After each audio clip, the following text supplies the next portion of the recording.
이 아침에 주신 말씀은 신약성경 누가복음 제15장입니다.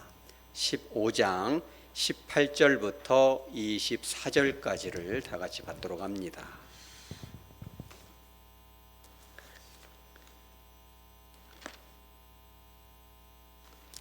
누가복음 제15장 18절부터 24절까지를 한 절씩 받도록 하겠습니다. 내가 일어나 아버지께 가서 이르기를 아버지여 내가 하늘과 아버지께 죄를 지었사오니 지금부터는 아버지의 아들이라 일컬음을 감당하지 못하겠나이다. 나를 품꾼의 하나로 보소서 하리라 하고 이에 일어나서 아버지께로 돌아가니라. 아직도 거리가 먼데 아버지가 그를 보고 측은히 여겨 달려가 목을 안고 입을 맞추니 아들이 이르되 아버지 내가 하늘과 아버지께 죄를 지었사오니 지금부터는 아버지의 아들이라 일컬음을 감당하지 못하겠나이다 하나 아버지는 종들에게 이르되 제일 좋은 옷을 내어다가 입히고 손에 가락지를 끼우고 발에 신을 신기라. 그리고 살진 송아지를 끌어다가 잡으라.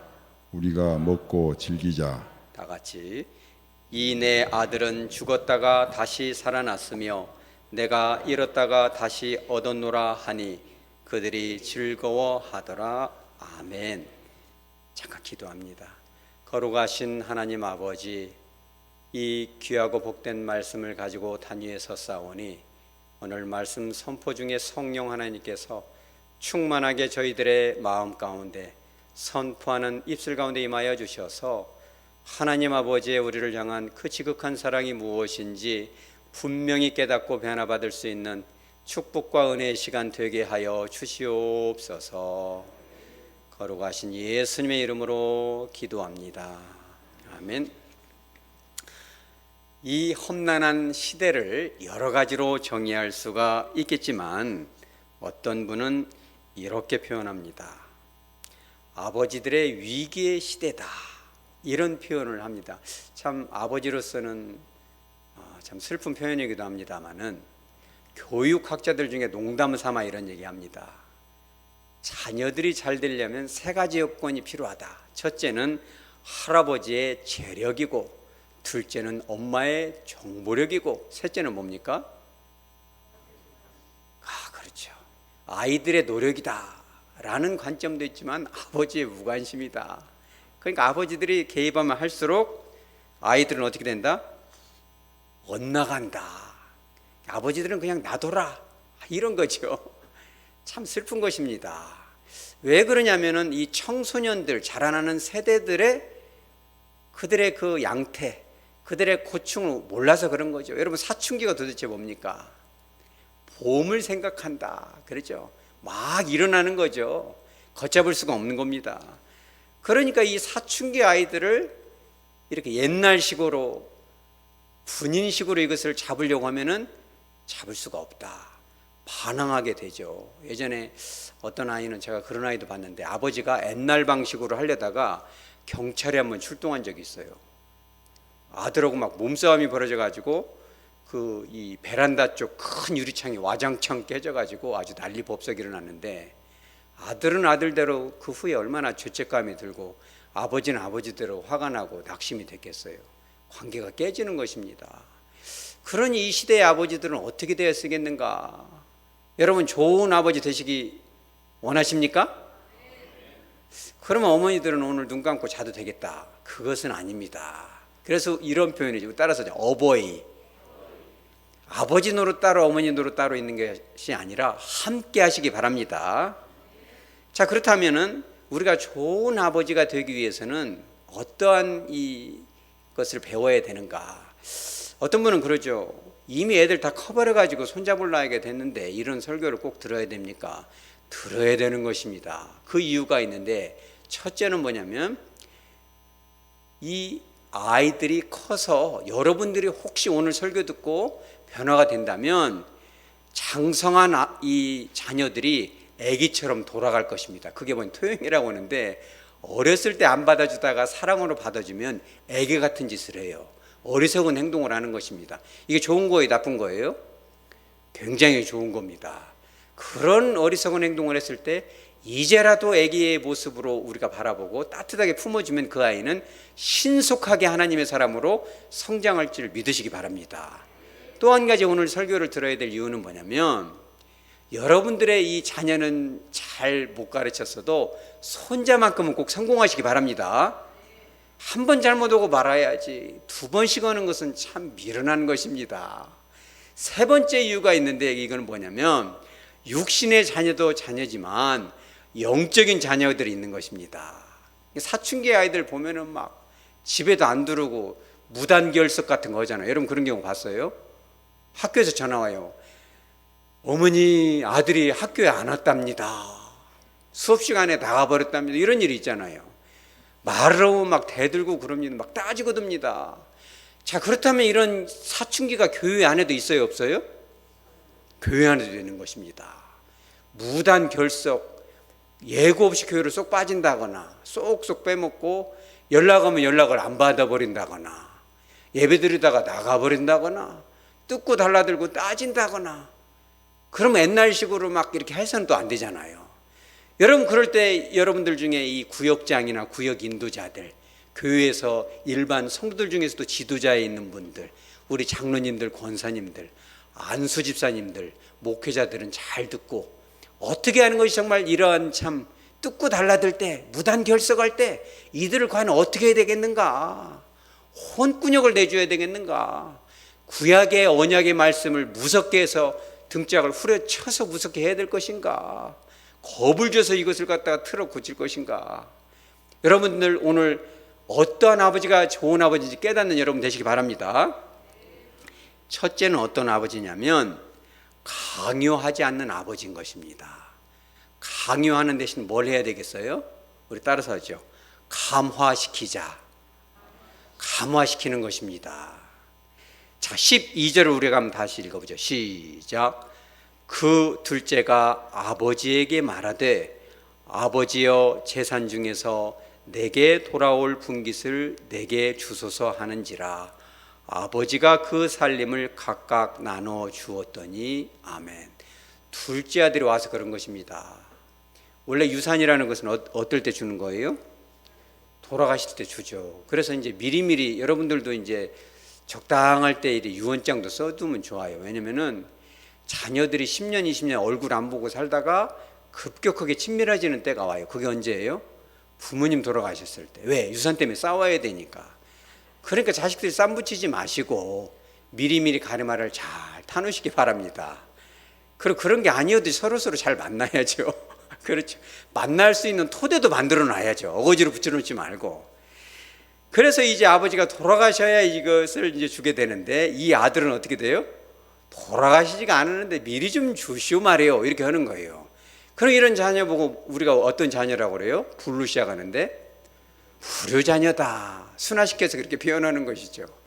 그런데 이 자녀가 왜 사춘기냐면은, 아버지가 그래도 아무리 그 돈이 탐이 나도 아버지가 좀 돌아가실 때까지 곱게 참고 마음을 좀 숨겨가면서 기다리면 지혜롭죠. 왜 그러냐면 이 신명기 21장 17절에 보면 아무리 비워도 큰아들한테는 두 몫을 주니라 이랬기 때문에, 아들이 둘 뿐이면은 큰아들한테는 얼마큼 줘요?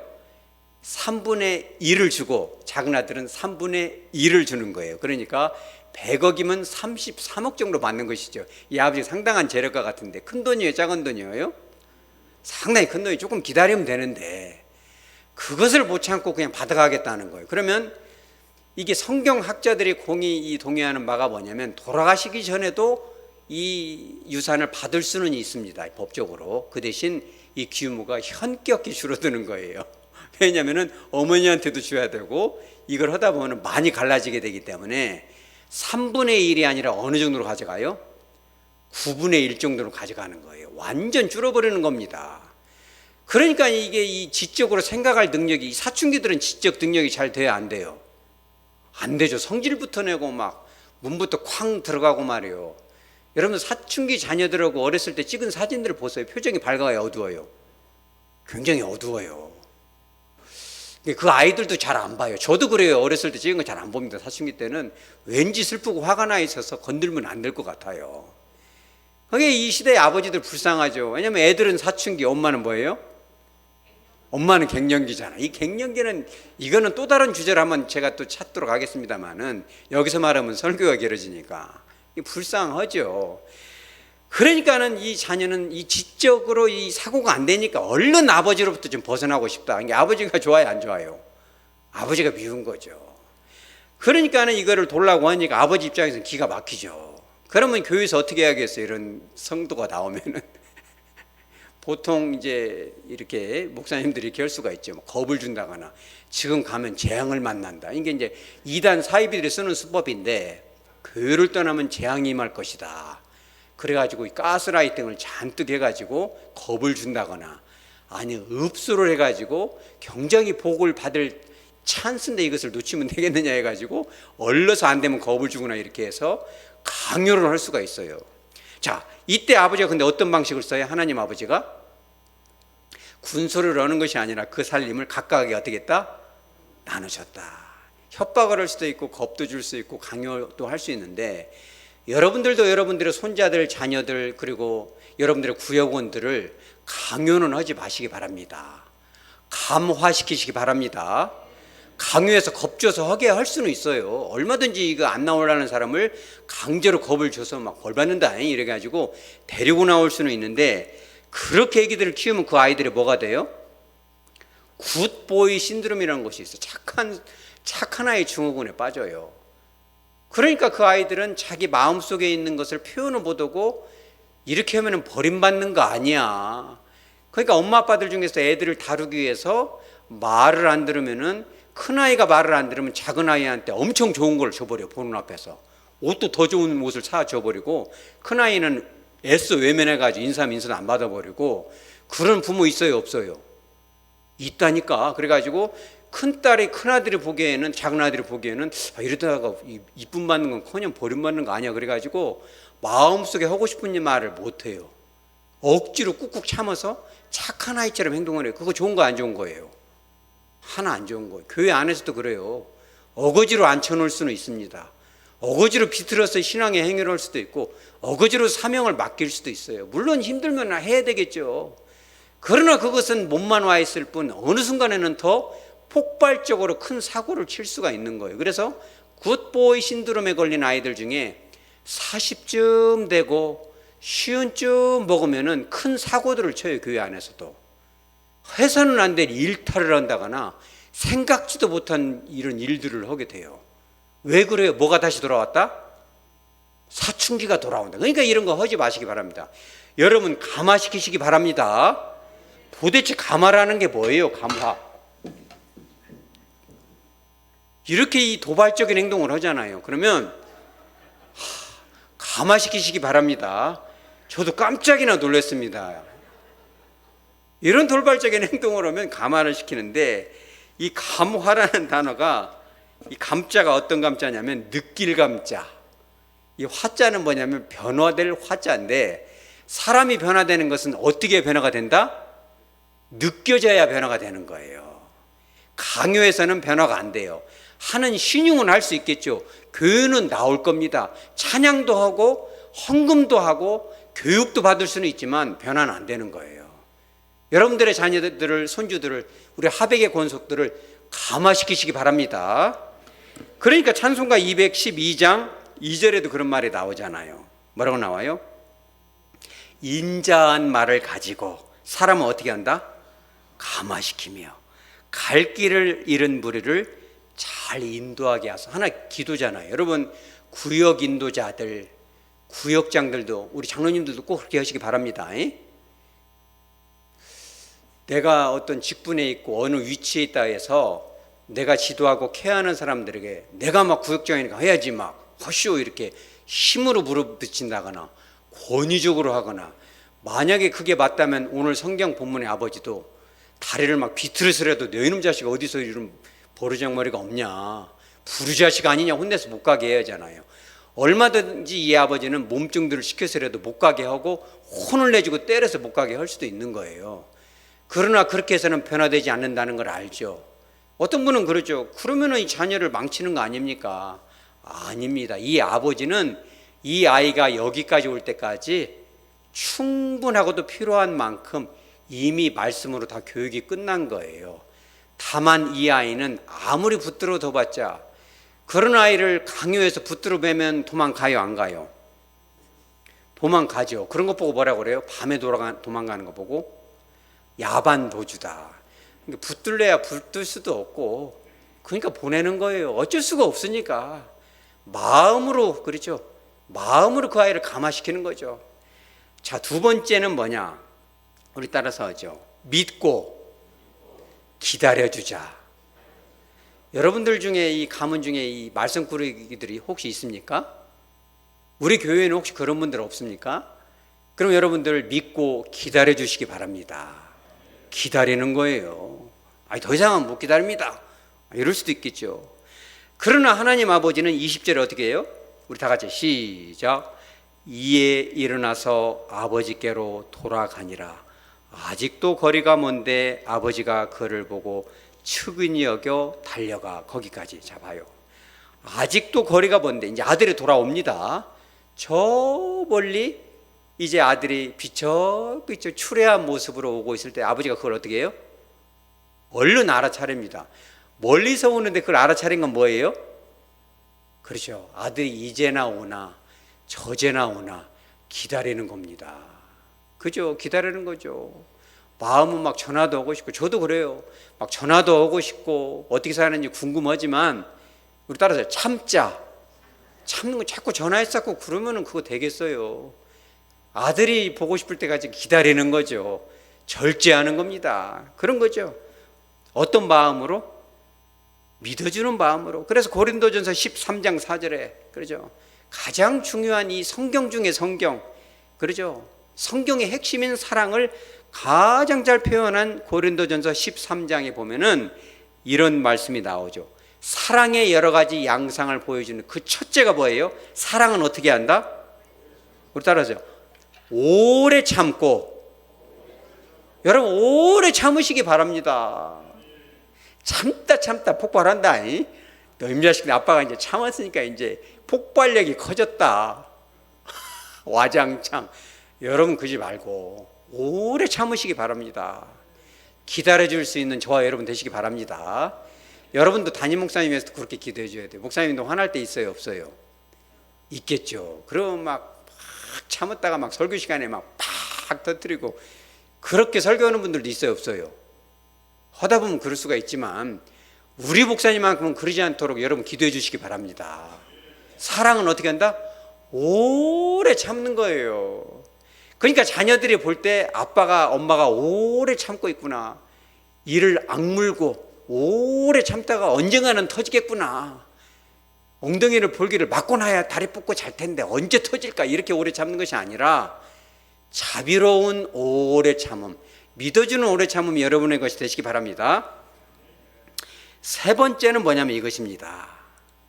긍휼과 자비의 아버지인 것입니다. 여러분 그런 자비가 여러분의 것이 되시기 바랍니다. 20절에 보면은 아버지가 그를 보고 했던 행동이 네 가지가 나와요. 뭐예요? 측은히 여겼다. 보이지 않지만 측은히 여겼다. 그리고 달려갔다. 목을 안았다. 입을 맞추었다. 자, 이런 거 뭐예요? 달려가서 목을 안고 입을 맞춘다는 거는 유대인 정서에는 옛날 우리나라 조선시대하고 비슷해요. 양반은 비가 오면 뛰면 돼요, 안 돼요? 안 되죠. 왜? 양반이니까. 그죠? 양반 아닌 분들만 뛰잖아요. 제가 설교 다니라 말은 안 하겠습니다만은, 그러니까 유대인들은 절대 나이 많은 사람들이 뛰면 안 돼요. 근데 뛰었다는 것은 체면보다 뭐가 더 중요해요? 아버지 사랑이, 아들을 향한 그 사랑이 더 중요한 거죠. 입을 맞추는데 이 단어가 헬라어 원어로 한 번 쭉 예의상 맞추는 것이 아니라 여러 번 얼굴을 비비고 얼굴을 쓰다듬고 어디 갔다 이제 왔냐 우리 아들, 우리 따라서 사랑한다. 여러분 자녀들에게 특히 아들한테 사랑한다는 말 하기 쉬워요, 어려워요? 쉽죠. 근데 굉장히 어려운 거더라고 이게 어려운 겁니다. 왜냐하면 사랑하는 마음이 없는데 어떻게 사랑한다고 해요?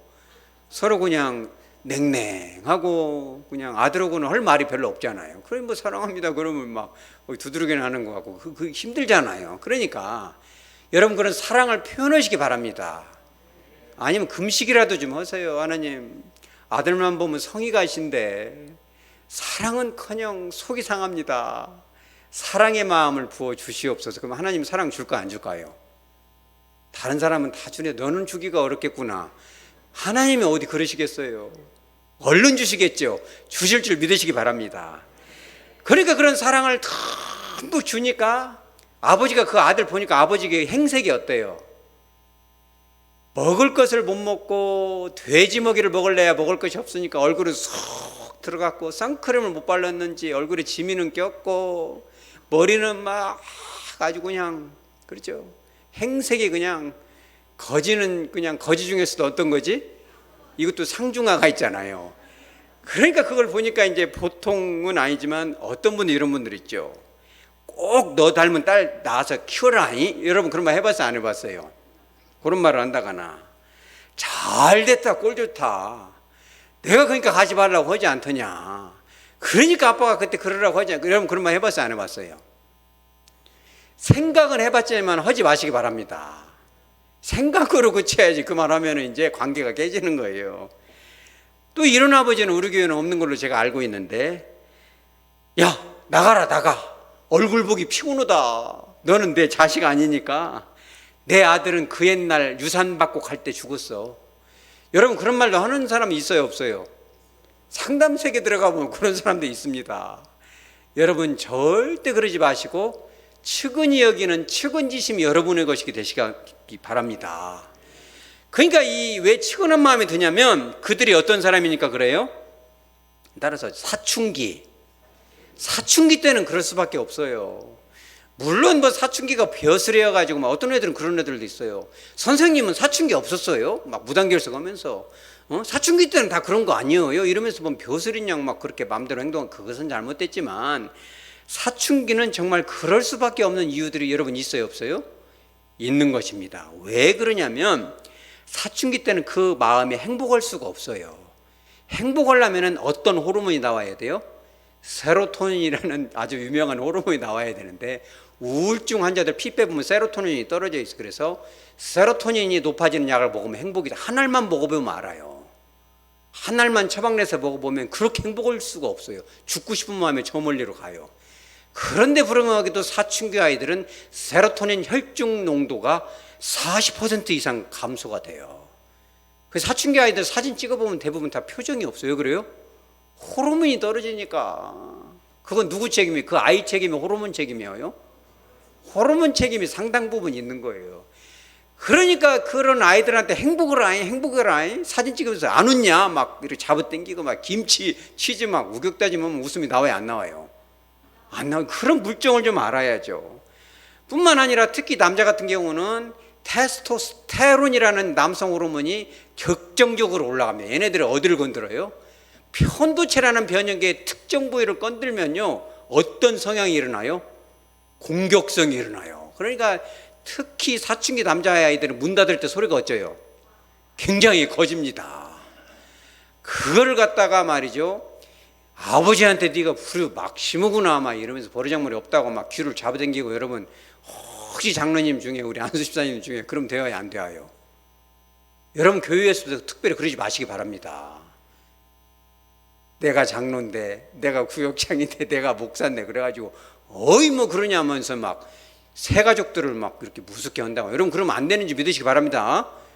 그러면 안 되는 거죠. 그러니까 이 영적으로든 육적으로든 새신자든 새 가족이든 이런 사람들은 테스토스테론으로 일어나서 막 따질 수가 있는 거예요.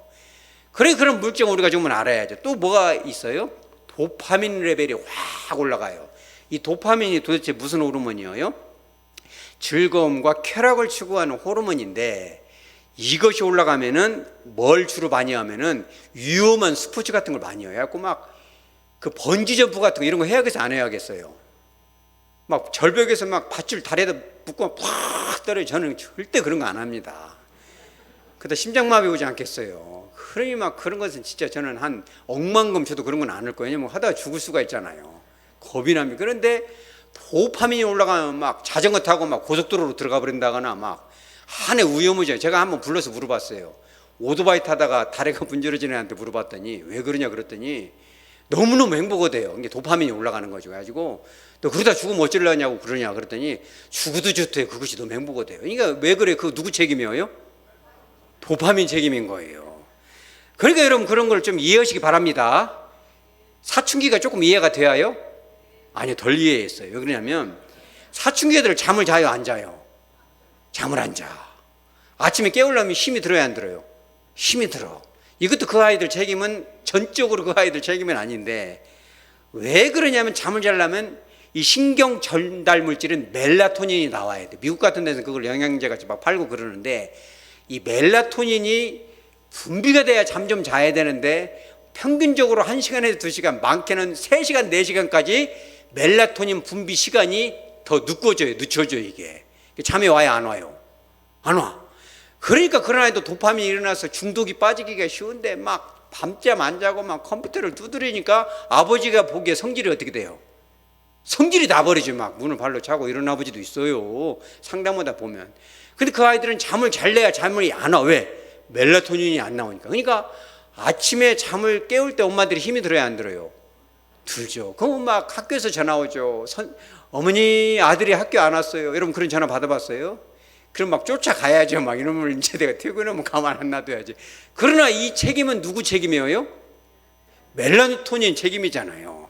그거로 끝나는 것이 아니에요. 엄마 말은 안 듣고 누구 말을 들어요? 친구 말을 들어요. 왜 그러냐면 이것도 신비해요. 옥시토닌이라는 호르몬이 많이 분비가 되는데 이것이 뭐의 호르몬이냐면 친밀함의 호르몬이에요. 그래가지고 옥시토닌이 나오면 옆에 있는 사람들하고 친해지고 싶은 욕구가 많아지. 그래서 특별히 중고등학생들, 여성들은 밥 먹을 때 혼자 먹는 애들은 진짜 죽고 싶은 욕구가 생겨요. 왜 그래요?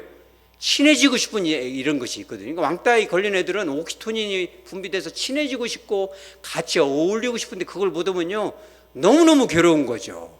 그러니까 엄마 아빠는 남처럼 느껴지는 거예요. 그러니 엄마 아빠를 이렇게 소외하고 말이에요. 특히 아빠들은 말이죠. 이 집안에서 엄마, 아빠, 오빠, 멍멍이 있으면 멍멍이가 4등이면 아빠는 몇 등이기가 쉬워요? 5등이기가 쉬워요. 왜 그러냐면 멍멍이들은 이렇게 하면 잘 와요, 안 와요?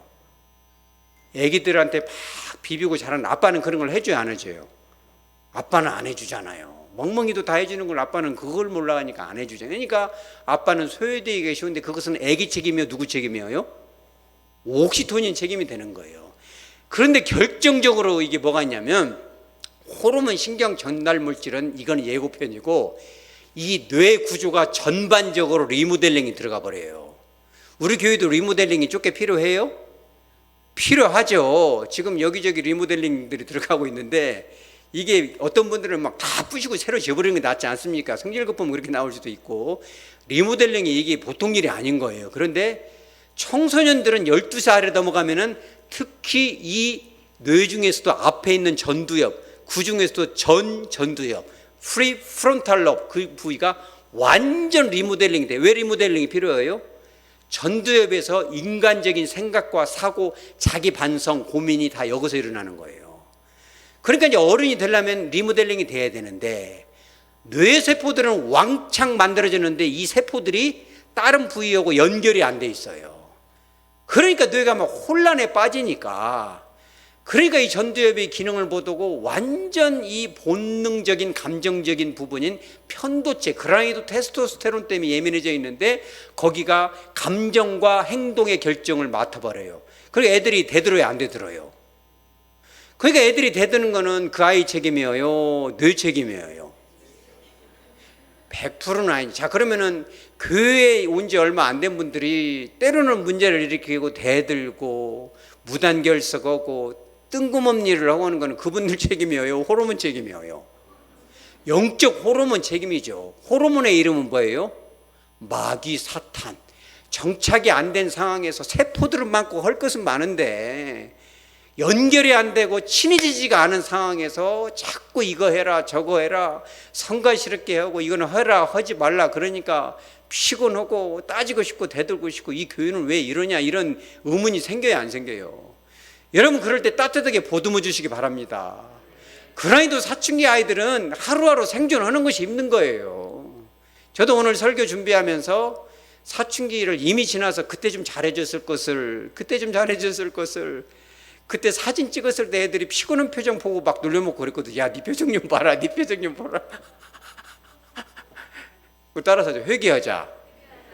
이게 놀려먹을 일이에요? 그 아이들은 이 호르몬 때문에, 신경 전달 물질 때문에 얼마나 하루하루를 힘들게 사는데, 가뜩이나 한국 사회는 공부 잘해야 한다 막 학원을 이리 돌려 저리 돌려, 막 옆집 누구는 뭘 하고 막 수학에 정석을 2번씩 뛰었는데 너는 지금 도대체 뭐 하는 것이냐. 그러면 그 아이는 살고 싶어요, 살기가 어려워요. 교회도 그래요. 이 시대에 하루하루 교회에 출석하는 것도 진짜 쉽지 않은 영적 전쟁의 시대가 된 거예요. 거기다 대고 막 이런 것을 들이대고 저런 걸 들이대고 하면 얼마나 힘들겠어요.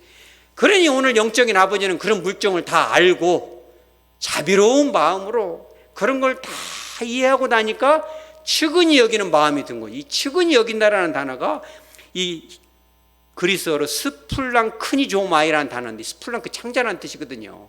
창자가 울렁울렁 한다는 뜻이에요. 너 임자식 잘됐다 아니? 이것이 아니라, 아이고 우리 아들 어디 가서 고생했구나, 자나깨나 우리 아들, 자나깨나 우리 딸이 이렇게 고생을 했구나 생각하니까 마음이 너무 안 좋은 그런 마음, 측은지심이 여러분의 것이 되시기 바랍니다. 자, 네 번째 이 아버지의 성향 마지막인데, 이 뭐냐면 우리 따라서 있는 모습 그대로, 있는 모습 그대로 자녀들을 받아주시기 바랍니다. 잘하는 애도 있고 좀 못하는 애도 있고 빠른 애도 있고 늦은 애도 있고, 어떤 애는 그래요. 아따 자는 저거 엄마 닮아갖고 너무 꼬리비기 싫어, 어떻게 저런 말 안 좋은 곳에 딱 태겠네, 이런 말을 하고, 어떤 사람은 반대로 얘기해. 아따 지나가지도 닮아가지고 자만 보면 조금 미운 구석이 있어. 여러분 그런 말 해봤어요, 안 해봤어요? 여러분들은, 우리 교회는 그런 말을 절대 안 하는 걸로 제가 알고 있는데 그러잖아요. 그러니까 아들을 보면은 그냥 마음이 불편하고 그러죠. 그런데 자녀들을 있는 그대로 사랑하시기 바랍니다. 왜 사랑해야 돼요? 자녀이기 때문에 그래요. 여러분 뱃속에서 나왔기 때문에 그러겠죠. 하나님도 그런 것입니다. 있는 그대로. 물론 자녀가 잘해서 성공하면 더 이쁠 수도 있겠죠. 그런 거 보고 뭐라고 그래요?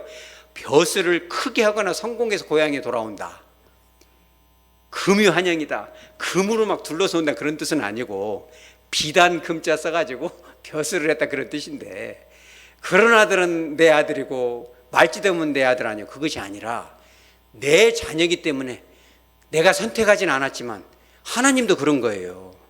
비록 실패해서 왔지만, 마음을 상해서 왔지만 내 자녀이기 때문에 사랑하는 것입니다. 하나님 아버지도 그러죠. 에베소서 1장 3절에 그러죠.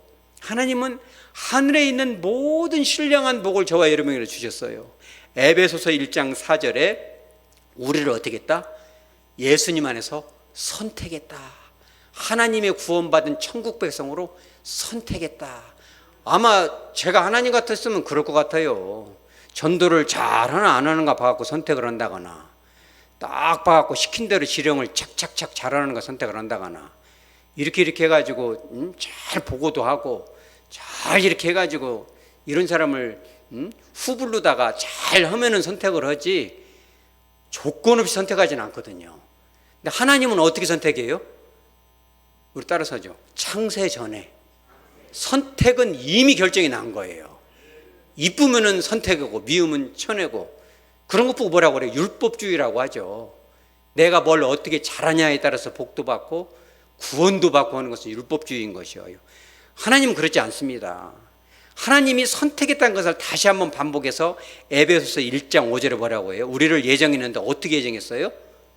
기쁘신 뜻대로. 여러분들이 알잖아요. 저와 여러분이 우리 자신을 돌아봐도 하나님 마음이 기쁠 것 같아요, 걱정이 될 것 같아요. 때로는 걱정이 많죠. 야 이놈아, 네가 그러면 되겠냐, 네가 그렇게 살면 안 되지, 그런 마음이 있지만 그럼에도 불구하고 하나님은 우리를 어떤 마음으로? 기쁘신 마음으로 예정하신 거죠. 그래서 우리를 뭐가 되게 했어요? 5절에 자기의 뭐가 되게 했다? 아들들이 되게 했다. 아무런 조건 없이 우리를 선택했는데 6절에 결정적으로 뭐라고 나와요? 우리에게 이 주시는 건 어떻게 주시는 것이다? 우리 따라서 하죠. 거저 주셨다. 저와 여러분이 뭔가 잘해서 선행을 해서 헌금을 잘 내고 전도를 잘하고 시킨 대로 보고를 잘하고 잘 지령대로 따르고 지시대로 따르고 반항 않고 대꾸 없이 다 해가지고 구원받은 것이 아니라 아무런 조건 없이 거저주는 것이 진짜 사랑인 거예요. 내가 뭘 해서 구원받았으면 예수님의 사랑이 중요하지만 뭐가 더 중요해요? 내가 노력한 것이 중요하겠죠. 예수님의 100% 십자가의 은혜로 구원받은 줄 믿으시기 바랍니다. 이게 진짜인 거죠. 이단 사입이든 그래서 그 조건을 다는 거예요. 하나님 아버지의 사랑은 조건 없는 거죠. 그래서 비록 저와 여러분이 우리의 자녀들이 말짓을 하고 때로는 학교에 빠질 수도 있고 교회에서 문제를 일으킬 수도 있겠습니다. 그럼에도 불구하고 다시 회개하고 돌아올 때 무조건 잘못한 것을 용인하면 안 돼요. 그러면 교회는 질서가 깨집니다. 말짓에서도 그냥 다 받아주고 탕감해주고 그건 아니에요. 하나님 아버지도 볼 때 아들이 어떤 모습이었어요? 나는 이제 아들도 아니에요. 굶어 죽지만 않으면 되니까 품꾼으로 삼아주세요 하고 회개했기 때문에 받아준 거예요. 여러분 기도할 때 그런 기도 내보세요. 하나님, 내가 어떻게 천국 가서 상급 받겠습니까? 어떤 분은 뭐 이게 신학적이지 않겠습니다만은 개털 모자 쓰고 상급이 없어서 그렇게 이 노숙자 같은 천국에 간다는데 그거라도 좋습니다. 저는 한 일도 없고 덜 말짓했으니까 그냥 지옥만 안 떨어지게 해주십시오. 그러나 하나님은 그렇게 하지 않고 제일 좋은 것, 우리 22절 한번 봐보세요. 뭘 입혔어요? 제일 좋은 옷을 입히고 손에는 가락지를 끼우고 발에는 신을 신기죠. 떠나기 이전에 그것을 다 복원을 시켰을 뿐만 아니라 23절에 뭘 잡았어요? 살진 송아지를 잡았어요. 그냥 야, 송아지를 잡긴 하는데 쭉 하인한테 야야 가서 적당한 놈 하나 잡아와라 이렇게 했어요? 아니요, 그거 아니에요. 살진 송아지를 잡아와라.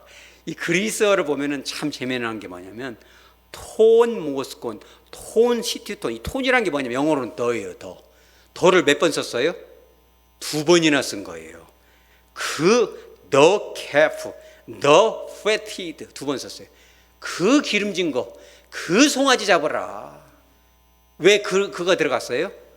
아무 송아지가 아니라 우리 아들 돌아오면 주려고 늘 기다리던 바로 그 송아지, 제일 좋은 송아지를 누구한테 주는 거예요? 여러분들한테 주는 거예요. 여러분, 그러니 우리는 하나님한테 잘해야 되겠어요? 어떻게 되겠어요? 여러분, 그런 거를 깨달으시기 바랍니다. 하나님의 사랑이라는 것은요, 형용할 수가 없는 거예요. 저와 여러분이 내가 진짜 천국 백성이 될 자격이 있던가. 제가 지난 광복절날 목포에 잠깐 갔어요. 바람 쐬러 갔다가 중부시장이라는 데 참 좋더만요. 가가지고 거기는 여러분들이 시장 같은 데 가면은 꼭 가능하면은 현지인들이 가는 데를 가야 돼요. 제가 한 10년 만에 그걸 어떻게 알아가지고 가서 봤더니 생선도 좋고 다 좋더라고요. 그런데 남자들은 장을 보면 돼요, 안 돼요? 남자들은 장을 보면 안 돼요. 왜냐면 바가지 쓰기가 쉽잖아요. 그러니까 당신 여기 서 있어, 우리가 갈게 이러더라고요. 그래서 제가, 우리는 또 말을 잘 듣잖아요. 그러니까 가만히 서서 보니까 막 이렇게 생선도 좋고 그냥 뭐든지 신선하고 좋은데 다 거기 서 있는데 그날이 무슨 날이에요?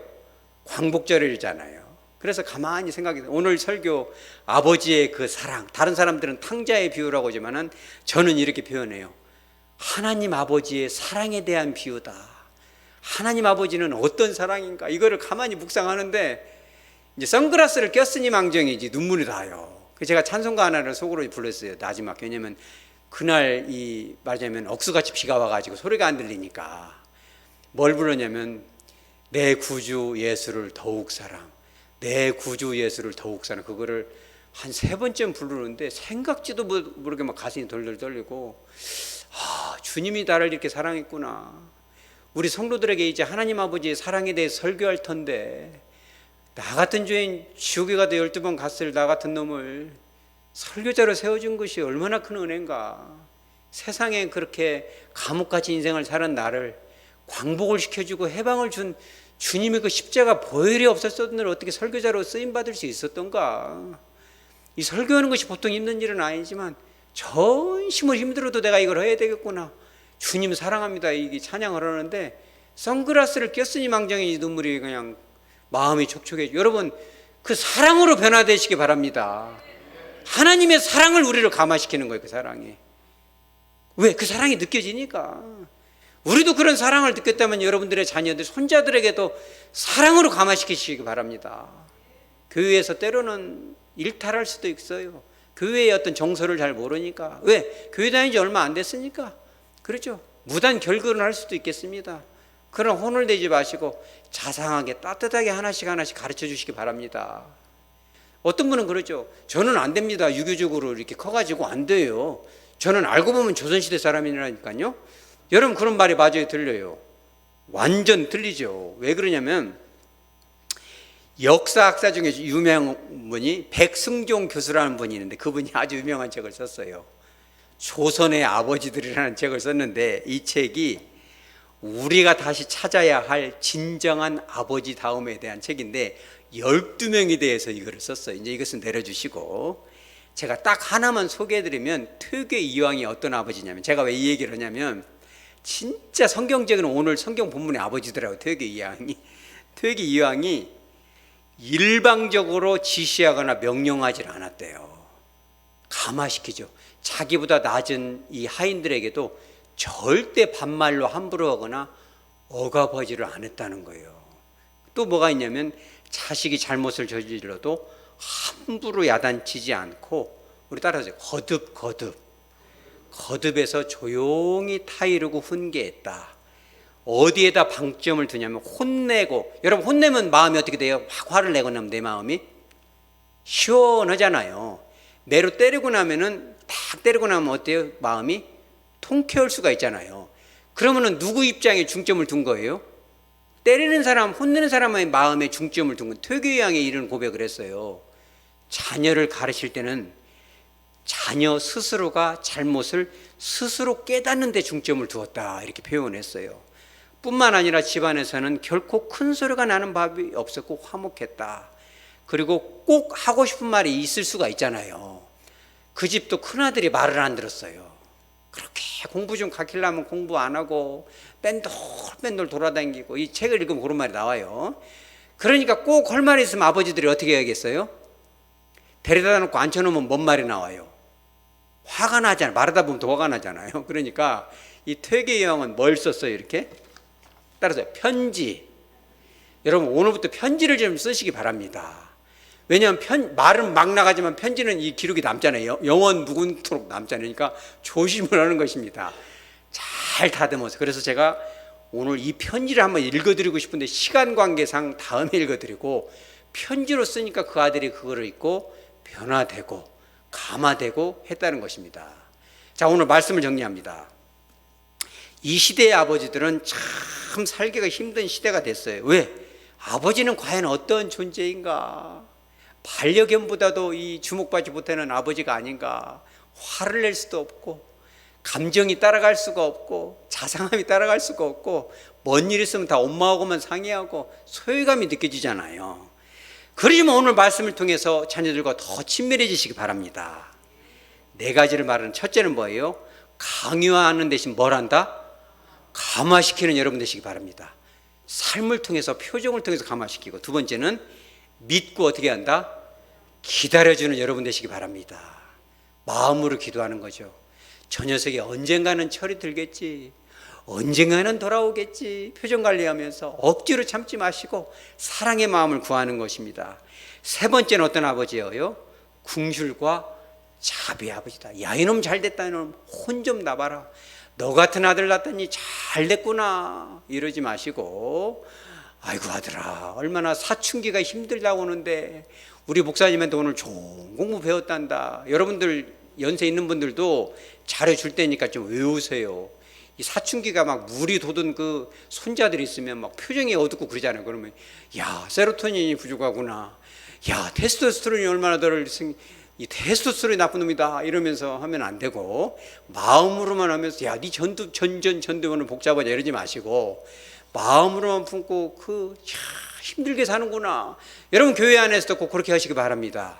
새 가족을 교육할 때도 모든 것이 이질적이고 낯선 데 온 것 같고 안 올 때 온 것 같고 등록을 안 했어야 되는 건데 이런 마음이 먹어질 수도 있겠습니다만은, 그런 분들을 믿어주고 기다려주고 다독여 주시기 바랍니다.